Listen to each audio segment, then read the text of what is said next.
Muy buenos días. Primeramente quiero agradecer al comité organizador. Gracias por la invitación.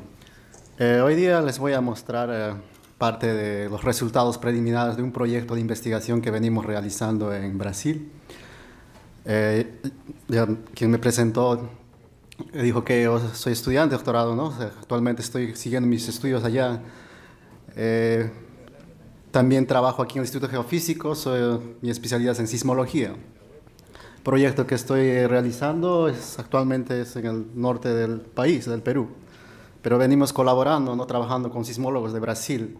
Y esta vez les voy a presentar los resultados preliminares del proyecto de anisotropía sísmica en el norte de Brasil, específicamente en el cratón del Amazonas. Por favor, voy a poner la presentación.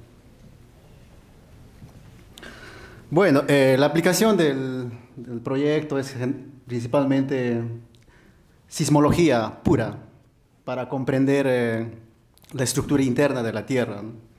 Esta información es muy importante para nosotros para poder mejorar los modelos de velocidad, conocer mejor la evolución tectónica de nuestro continente, ¿no? Esta vez les voy a presentar los resultados preliminares del proyecto aplicado al método de anisotropía sísmica, que es principalmente para estudiar el manto superior de la Tierra. ¿Voy a poner inicio, por favor? La primera presentación.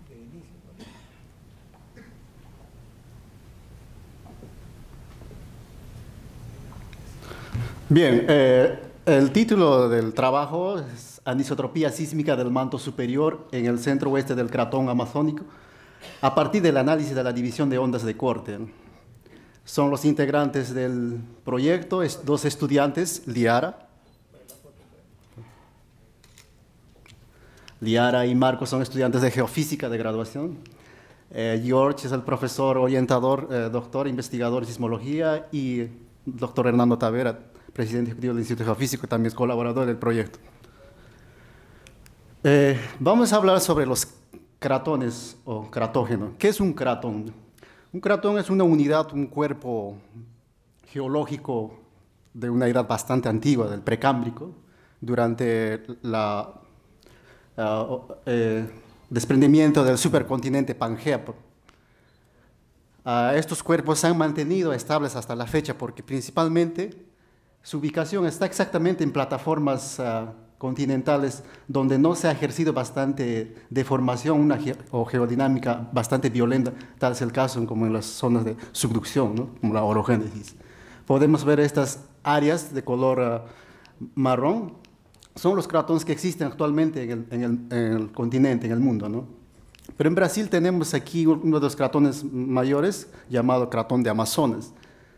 Tenemos aquí el cratón del Río de la Plata y el cratón San Francisco. Son regiones poco estudiadas actualmente a la fecha. ¿Por qué? Porque la región del Amazonas es bastante inaccesible, ¿no? Porque es un ambiente bastante, la selva, ¿no? Entonces, no se conoce bastante con detalle, ¿no? Estudios locales. Aquí vemos un mapa más detallado sobre la tectónica. Tenemos el cratón de Amazonas dividido en dos escudos, escudo de Guayana y el escudo de Guaporé. Geológicamente o localmente está compuesto por 7 provincias geocronológicas. El cratón de Amazonas está cubierto por dos cuencas sedimentarias, la cuenca sedimentaria del Amazonas y la cuenca sedimentaria del Parecis, ¿no? de una edad fanerozoica, ¿no? Este desprendimiento, esta división se originó hace aproximadamente en el Paleozoico, ¿no? Ha habido un proceso de rifting. Significa que aquí el manto superior, el manto de la Tierra es más delgada y por la presión ejercida del flujo del manto ha habido una ruptura, ¿no? Se produce una ruptura y actualmente tenemos esta geología, ¿no? Posteriormente que aparece el río Amazonas cubierto por todos los sedimentos que actualmente tenemos. Estudios sobre aplicando ya sismología en el cratón de Amazonas recientemente empezaron a partir del 2003 en Brasil por el incremento de la red sísmica a través de Petrobras, quien actualmente financia toda la parte de instrumentación, ¿no? Con una densificación de estaciones ya se empezaron ya a tener bastantes datos y se aplicaron estudios de tomografía sísmica. La tomografía sísmica nos permite conocer anomalías dentro del interior de la Tierra. Por ejemplo, una aplicación en la medicina, la tomografía, ¿no? Cuando una persona va a un médico, les toma un tomógrafo, ¿no? Que principalmente es para detectar anomalías, como por ejemplo un tumor en el cerebro, ¿no? Utilizan rayos X para poder obtener una respuesta, ¿no? Y a través, con esa respuesta se hace una inversión y se obtiene, ¿no? Que es lo que generalmente se modela el cuerpo, ¿no? Es similar en sismología, ¿no? Solo que nosotros utilizamos ondas sísmicas provenientes de eventos o sismos lejanos. Es decir, por ejemplo, en el caso para estudiar Brasil, se utiliza sismos que ocurren en los Andes, ¿no? Los sismos en Perú, en Chile, en México, ¿no? En algunos casos. Entonces, vemos aquí dos resultados de tomografía utilizando ondas P y ondas S. Tenemos que entender primero que la velocidad de las ondas sísmicas son perturbadas principalmente por propiedades como la temperatura, presión y composición de las rocas, ¿no? Entonces, si vemos diferencia de velocidades o anomalías, no significa que podría tratarse de zonas líquidas, zonas con composición diferente, ¿no? Aquí en estos mapas, las áreas de color rojo nos indican valores de velocidad baja y en azul valores con velocidad alta. La regla para entender este mapa es lo siguiente, ¿no? Velocidades mayores nos indican bajas temperaturas, alta presión, generalmente son fases sólidas, cuerpos sólidos. Y en la litosfera nos puede indicar más fría y con mayor espesor. Fíjense aquí, áreas de color azul, aproximadamente un valor de 5 a 7%, nos muestran litosfera con mayor espesor y exactamente se encuentra por debajo de los cratones, ¿no? Cratón de Amazonas y el cratón de San Francisco. A su vez podemos ver aquí en este mapa de tomografía con onda P que la sismicidad se correlaciona bastante con zonas con baja velocidad, ¿no? Significa que ahí la litosfera es más fina, más delgada, por consiguiente si tiene mayor influencia de presión que ejerce, ¿no? Por efecto de la gravedad que es más delgada, ¿no? Al tener densidad alta se genera un efecto de flexión en esa parte, ¿no? Entonces la sismicidad básicamente de Brasil es por efecto intraplaca, es totalmente diferente a lo que ocurre acá en el Perú, ¿no? Que en nuestro caso es proceso de subducción, ¿no? De la placa Nazca y sudamericana. Aquí no, en Brasil no, ¿no? En Brasil a lo largo de la historia han ocurrido sismos grandes hasta de magnitud 7, ¿no? Actualmente la sismicidad tiene una frecuencia de ocurrencia, ¿no? de magnitud de 1 a 3, ¿no? Hay regiones como por ejemplo esta región conocida como el lineamiento transbrasiliano, donde ocurren generalmente bastantes sismos y eso especialmente se da en el contacto en el borde del cratón amazónico, ¿no? Los cratones son como una especie de placas que están también en movimiento, ¿no? Entonces generan sismicidad pero con menor magnitud, ¿no? Aquí en Brasil no va a ocurrir sismos con magnitud 8, 8.5 como ocurre aquí en nuestro país, ¿no? Otro estudio que se ha realizado es la aplicación del método de función de receptor para estudiar el espesor de la corteza, ¿no? El espesor de los cratones en Brasil. Se aplica también utilizando sismos de campo lejano, ¿no? Aquí podemos ver un mapa interpolado, ¿no? El cual realmente los resultados se han obtenido por estación, ¿no? Aquí vemos ya interpolado para todo el área, ¿no? Y podemos observar también regiones donde la sismicidad se correlaciona bastante, ¿no? Con cratones con espesura menor, ¿no? Que varía aproximadamente un promedio de 38 kilómetros, ¿no? En esta parte ocurren sismos profundos y este es efecto por la placa de Nazca, ¿no? Sismos que ocurren con profundidad de 500, 600 kilómetros. A lo largo de todo Brasil las profundidades no superan los 40 kilómetros, ¿no? Entonces, esta vez nosotros vamos a aplicar el método de anisotropía, especialmente para estudiar el manto superior de la Tierra, ¿no?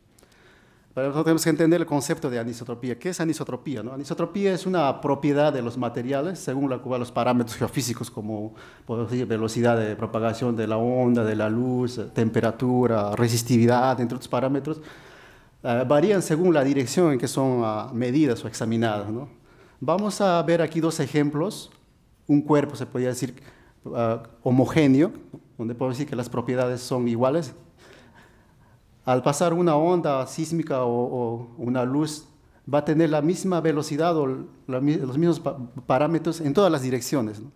Eso significa que el cuerpo es isótropo, ¿no? Pero ocurre, ¿no? Pero eso no se da en la naturaleza generalmente, ¿no? La naturaleza, ¿no? La Tierra está constituida materia bastante heterogénea, ¿no? Entonces, ¿qué ocurre, no? En algunos casos, cuando el cuerpo material es anisótropo, significa que el material mineral está orientado en una dirección preferencial, ¿no? Vemos aquí el paso de la onda S, ¿no? Vemos podemos decir que aquí el valor es diferente en esa dirección.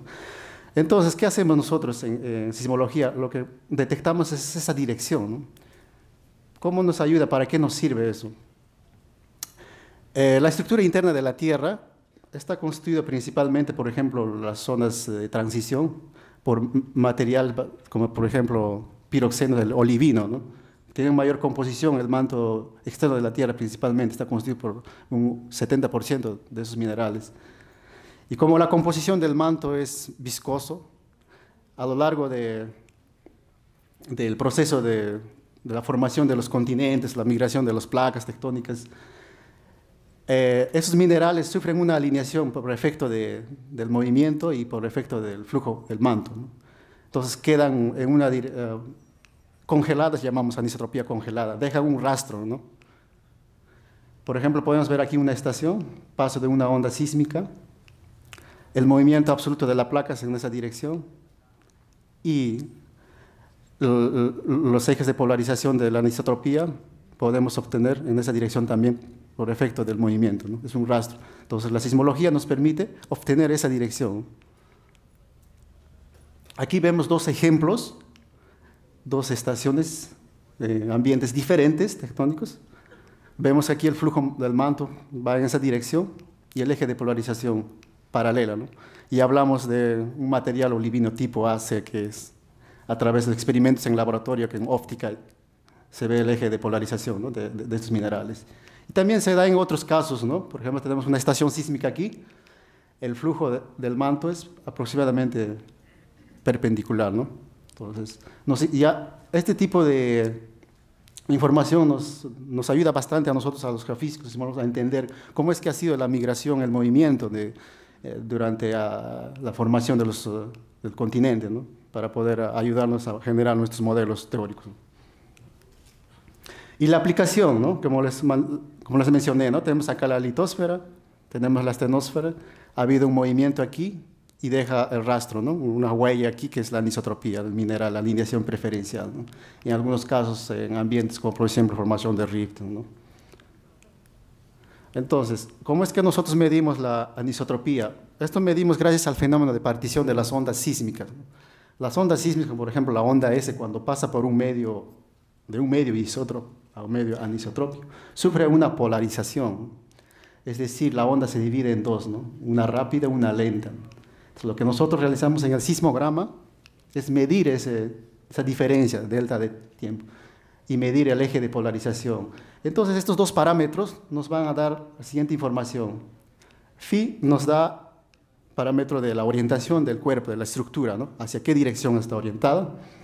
Y el delta de T nos va a dar la idea de más o menos poder estimar de qué espesor es ese cuerpo anisotrópico, ¿no? Significa mientras más tiempo demora en pasar, va a tener mayor espesura la estructura, ¿no? Aquí les muestro un ejemplo. Tenemos una estación sísmica, tenemos un cuerpo anisotrópico, un registro que nosotros vamos a utilizar en sismología. Al entrar la onda sísmica en ese medio anisotrópico, va a sufrir la división en dos, ¿no? Una rápida, una lenta. Vemos que la rápida llega y posteriormente la lenta, ¿no? Ese es el registro que nosotros vamos a trabajar y determinar esos parámetros. Para ello necesitamos estaciones sísmicas. La red sísmica de Brasil actualmente está compuesta aproximadamente por 40 estaciones de banda ancha, cuya transmisión también es por satélite. Y estas redes sísmicas están a cargo, operadas por 4 observatorios, ¿no? Brasil es un país bastante grande, ¿no? Entonces, está dividido en 4 observatorios, ¿no? La primera, que podemos poder ver en color violeta, es operada por la Universidad de Brasilia, ¿no? Tenemos las estaciones de color verde, operada por la Universidad de Sao Paulo, USP.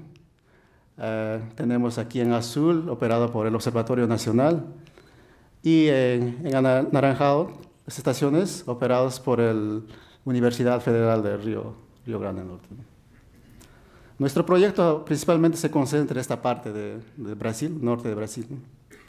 exactamente con límite con Perú. La selección de datos, ¿no? Les comenté que nosotros para estudiar el interior de la Tierra utilizamos sismos de campo lejano, ¿no? Es decir, telesismos, ¿no? Para estudiar sismología no necesariamente deben ocurrir sismos en el lugar donde se va a estudiar, ¿no? Sino que se aprovecha terremotos que pueden ocurrir, por decir en este caso, en el norte de Estados Unidos, norte de África, ¿no? Mientras estos terremotos tengan magnitud mayor, liberan mayor energía, por consiguiente las ondas sísmicas van a ser registradas, o sea, en toda la Tierra, alrededor de la Tierra, ¿no? Entonces, esas ondas sísmicas viajan por el interior de la Tierra y traen consigo información muy importante de la estructura de la Tierra, ¿no? Lo cual los sismólogos lo que hacemos es, a través aplicando métodos, algoritmos matemáticos, extraemos esa información de la estructura de la Tierra. Aquí vemos un ejemplo para una estación, los datos aquí en histograma, la cantidad de datos en función a la dirección y el baja signo de dirección predominante de ocurrencia de sismos, que es más en esta dirección, ¿no? Hemos utilizado el catálogo global de la USGS, hemos utilizado eventos de magnitud 5.7 mayores a una distancia de 88 grados a 130 grados. ¿Por qué? Tenemos aquí una tabla de travel time de las ondas sísmicas, de un modelo de IASPE bastante aplicado, conocido por nosotros. Tenemos el tiempo de llegada de cada onda, ¿no? A partir que se genera un terremoto aquí, ¿cómo es que podemos detectar a qué distancia aparecen cada fase, ¿no? de esas ondas? Entonces, entre 88 a 130 aparecen esas fases reflejados en el núcleo interno de la Tierra, llamado SKS, SKKS, ¿no? Aquí, por ejemplo, vemos un sismo, el epicentro, la onda S, se desplaza por todo el manto, entra como onda P en el núcleo exterior, que es con composición líquida. Las ondas S no pueden desplazarse en medios líquidos, ¿no? Pero aquí se convierte en onda P, ¿no? Pasa y sale como onda S, ¿no? Esa nomenclatura significa S, entra como S, sale como S, ¿no? Por el núcleo. También ocurre, ¿no? Que se reflejan, ¿no? en el núcleo también, ¿no? Entonces tenemos SKKS, ¿no? SKS de la nomenclatura y la estación sísmica. Tenemos aquí un registro de un sismo que es detectado en las tres componentes, norte, sur, este, oeste, la vertical. Para poder aplicar nosotros y detectar voy a hacer eso, los valores de la polarización de la onda, primeramente realizamos una rotación en 3D, lo cual llevamos de las componentes normales registradas en un sismograma para poder descomponer tanto en radial y tangencial, con la finalidad de poder determinar la dirección de propagación de esas ondas con respecto a la estación sísmica. Posteriormente, después de aplicar, utilizamos filtros, ¿no? En sismología se utiliza bastante filtro con la finalidad de poder eliminar los ruidos de fondo, ¿no? Ya que estaciones localizadas, por ejemplo, en nuestro país, que es influenciada por la profundidad de la placa de Nazca, la raíz de los Andes, va a generar bastante ruido, ¿no? En caso en Brasil, no tenemos presencia de ese tipo, ¿no? Entonces es un poco más fácil poder aplicar métodos sismológicos, modelar, por ejemplo, un D, ¿no? En caso de esos modelos aquí en nuestro país no funciona porque es un área bastante compleja, ¿no? Entonces, en este caso utilizamos un filtro que varía de 0.3 a 0.03 Hz. Y una vez aplicado los filtros, lo que hacemos es aplicar un software en el cual ya están codificados los algoritmos matemáticos, que se llama SplitLab. Utilizamos el entorno MATLAB.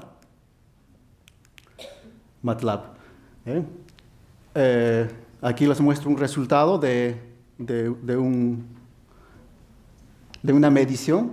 Las mediciones se han clasificado en buenas, en good y fire, más o menos, ¿no? Para ello utilizamos tres técnicas para poder garantizar de que nuestras mediciones están bien hechas, ¿no? Tenemos tres métodos, aquí solo mostramos dos métodos gráficos. Aquí en azul es la componente radial y en rojo la componente tangencial, ¿no? La radial siempre va a tener mayor energía, ¿no? Hacemos una corrección de la onda lenta y rápida con la finalidad de aplicar un movimiento de partícula para poder medir el eje de polarización, ¿no? Aplicamos una técnica aquí de método grid search, que es aleatoriamente determinamos esos parámetros con un nivel de confianza del 95%, tanto phi, que vendría a ser eje de polarización rápida, y el delta de t, ¿no? Que vendría a ser el tiempo de retardo entre la onda rápida y lenta, ¿no? Tenemos aquí los valores que varían, son muy próximos con los tres métodos, significa que esa medición es bastante buena, ¿no? Aplicamos aquí el tipo de filtro que les comenté, y esas direcciones son graficadas, ¿no? En un estereograma, ¿no? Donde nos muestra la dirección más o menos de polarización, ¿no? Y así vamos haciendo mediciones para diferentes sismos y diferentes estaciones sísmicas, y vamos reconstruyendo un mapa, ¿no? Aquí tenemos un ejemplo de una medición tipo FAIR, ¿no? Que es más o menos, porque aquí tenemos que el área es bastante mayor, ¿no? Mientras más grande el área, significa que hay bastante más error, ¿no? Entonces, también son buenas aquí estas mediciones, sirven, la variación es bastante, no es muy fuerte, ¿no? Y también encontramos en algunas estaciones mediciones nulas, ¿no? Significa que no, el cuerpo no es anisotrópico, que la onda sísmica no ha sufrido ninguna polarización. Entonces ahí tenemos el movimiento de partículas lineal, ¿no? No tenemos ninguna información. Y para cada estación se ha hecho un análisis, una selección de esos datos, se ha hecho un gráfico de este tipo con la finalidad de ver en qué la dirección predominante, ¿no? Si tiene dependencia simultánea, ¿no? De la anisotropía, ¿no?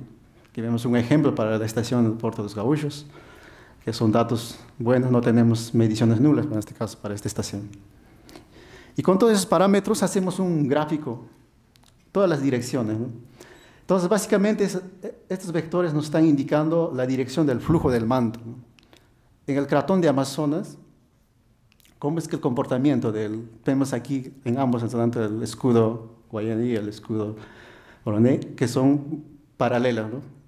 Y este vector nos indica el movimiento absoluto de la placa de sudamericana, ¿no? La dirección que está moviendo exactamente, con referencia a un punto hotspot ubicado en la placa del Pacífico. Aquí vemos direcciones diferentes, ¿no? Que son influenciadas principalmente por la subducción de la placa de Nazca. Para poder interpretar mejor, hemos compilado información de estudios existentes y también hemos utilizado modelos teóricos de flujo de manto. Aquí en azul son los estudios previos que se han realizado en Brasil por Asunção. Y en amarillo es un modelo de flujo de manto teórico propuesto por Conrad. Vemos que aquí en el cratón de Amazonas la dirección del flujo observado, para los casos nosotros, y con el calculado es totalmente diferente, ¿no? No concuerdan. ¿Por qué? Nosotros creemos que aquí para la elaboración del flujo teórico, Conrad no utilizó bastante información real de mediciones, ¿no? Se basó básicamente en modelos teóricos, ¿no? Utilizando, por ejemplo, espesor de la litosfera. Aquí a esa fecha no se tenía nada de información cuando ya se hizo ese modelo, pero en algunos casos se tenía, ¿no? Entonces, concuerda bastante aquí. En casos del norte del Perú, ¿no? Los vectores son muy exactamente paralelos, ¿no? a la dirección. Vemos una distribución casi homogénea en esta parte de los vectores del eje de polarización, ¿no? Mientras que aquí varía en dirección, ¿no? Significa que el proceso de rifting, los ejes de tensión han sido totalmente diferentes en el caso en la parte noreste de Brasil, ¿no? Que actualmente hacia la parte suroeste, ¿no? Con ese resultado, nosotros estamos realizando un modelo anisotrópico ya más preliminar, reconstruyendo. Actualmente estamos haciendo más mediciones, más estudios, estamos haciendo modelado de anisotropía en 2 capas para poder inferir y interpretar, ¿no? Pero en esta interpretación así preliminar podemos ver aquí el rifting, ¿no? Cómo es que se ha originado el rifting.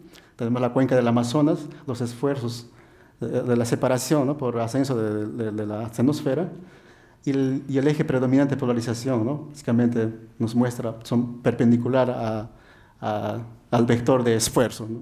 Entonces nos indica un